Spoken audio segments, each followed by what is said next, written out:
Canal Police. Vendredi 6 mai 2016, un nouveau jour. Mesdames, Messieurs, bonjour et bienvenue sur les ondes de la CRTV. Vous écoutez Canal Police, le microprogramme de la Sûreté nationale réalisé sous la supervision générale de M. Martin Barganguele, délégué général à la Sûreté nationale, rédacteur en chef, commissaire de police principal Joyce Cécile Ndjemandeng, chef de la cellule de la communication et des relations publiques. À la présentation pour vous servir, je suis l'officier de police principal Antoine Etungoti. Fête nationale du 20 mai 2016, les préparatifs s'intensifient au sein de la Sûreté nationale et sur le terrain, la lutte contre l'insécurité et la criminalité continue. Voilà pour le sommaire. Mesdames, Messieurs, une fois de plus, bonjour.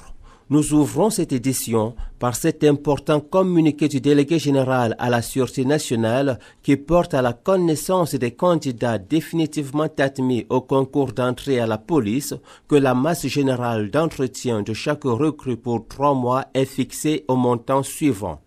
90 000 francs CFA pour les élèves commissaires de police, 72 000 francs CFA pour les élèves officiers de police, 63 000 francs CFA pour les élèves inspecteurs de police et 54 000 francs pour les élèves gardiens de la paix.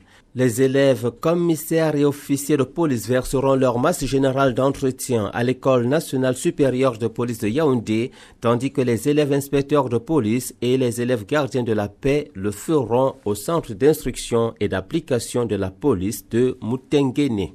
Sur le terrain, la lutte contre l'insécurité se poursuit, la collaboration police-population porte de bons fruits. C'est le cas du commissariat spécial des chemins de fer de Yaoundé qui a interpellé le 1er mai 2016 un certain Philemon alias Beyam, âgé de 47 ans. Ce dernier est un auteur présumé de crime avec préméditation sur la personne de Élisée qu'il soupçonnait d'avoir une relation amoureuse avec sa femme. Cet acte odieux a été commis dans la nuit du 8 au 9 avril au quartier Fouda. Suite aux renseignements fournis au commissariat spécial des chemins de fer de Yaoundé, le chef de cette unité de police, le commissaire de police principal Achou Jaune, a prescrit l'ouverture d'une enquête à l'issue de laquelle le suspect a été appréhendé au quartier Odia où il s'était réfugié après son forfait. Il sera déféré ce jour au parquet du tribunal territorialement compétent. Comme nous pouvons le constater, suite à une dénonciation des populations, la police a pu mettre hors d'état de nuire un présumé assassin.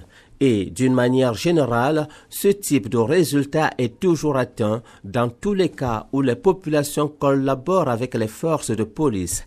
Une attitude citoyenne louable qui va en droite ligne du thème de la 44e édition de la fête nationale du 20 mai, qui est « Force de défense et force vive de la nation », ensemble pour la lutte contre le terrorisme, la préservation de la paix et de l'intégrité territoriale. Cette fête nationale se prépare sereinement au sein de la Sûreté nationale depuis plus d'1 mois et les entraînements ont gagné en intensité au début de cette semaine à Yaoundé avec le changement de site, synonyme de changement de tactique des répétitions, de l'École nationale supérieure de police au quartier Omnisport sous la supervision et le contrôle permanent du directeur de la sécurité publique, Madame la commissaire divisionnaire Akendi Jeannette, épouse et Wungeme. Nous reviendrons plus amplement sur cette importante actualité dans nos prochaines éditions. Mais avant de vous quitter, je rappelle que la police est à votre service 24 heures sur 24 et 7 jours sur 7 pour toute dénonciation ou si vous sollicitez une intervention, formez les numéros 1500 et 117. Vous pouvez aussi vous rendre dans l'unité de police la plus proche ou joindre un policier de votre choix. Votre police fera le reste, tout le reste. Sur ce s'achève Canal Police. Technique, Uriel Loga. Merci de votre bienveillante attention. Prochain rendez-vous mardi lorsqu'il sera 7h40 si Dieu le veut bien.